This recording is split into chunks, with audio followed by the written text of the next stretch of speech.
one of our members, I recall him saying, we thought there'd be a folder we could take off the shelf and we'd just fill in the gaps.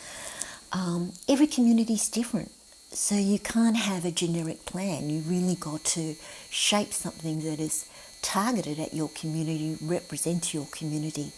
So not making it up as we went along per se, but having a very clear framework and then working to that framework.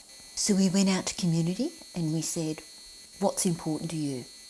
What are the things you want to see fixed? What are the new things you want to see in community?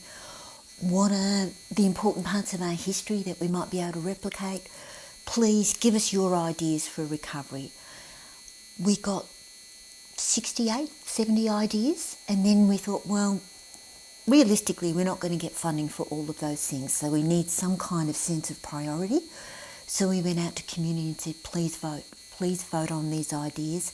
Please give us your insight and information that will help build a business case for those initiatives. And that's what we did. We had to do a fair bit of standing in the street and pigeonholing people, but it worked. We ended up with overwhelming endorsement for our recovery plan. The fires happened in January 2020. By the time the Recovery Association was elected, that was June 2020. So from June 2020 until the end of that year, we were actively seeking ideas for our recovery from our community. At the same time, we were going out to government and philanthropists and saying, please don't rebuild this in this way. Experience has shown us it doesn't work that way, or it didn't work as it should have worked when the fires hit. So about 6 months of that solid input and research. It's 168 pages. There's a reason for that. We wanted it to stand alone. We wanted it to be a master document. The plan comprises 4 chapters of context, so we wanted it to be used. So if somebody wanted to write a grant application, all the facts and figures they needed were in chapter 3. Here's the story of Mallacoota, the demographics, the history, that kind of stuff. So it was a one-stop shop. Each of the initiatives that is incorporated in that plan has its own mini business case. There are a lot of appendixes that have amplifying information.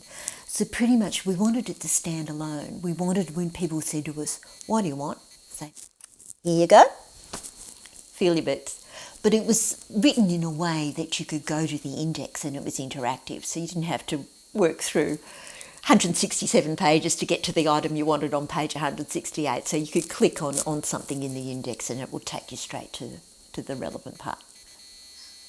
Another thing I would add about community-led recovery plans is any plans, whether they're community-led or plans in general, they need actions, they need responsible action officers, they need some kind of indicator of what success looks like. And they need to be monitored and followed up and evaluated. Good plans are not static. Good plans are dynamic, but they need to be followed up on.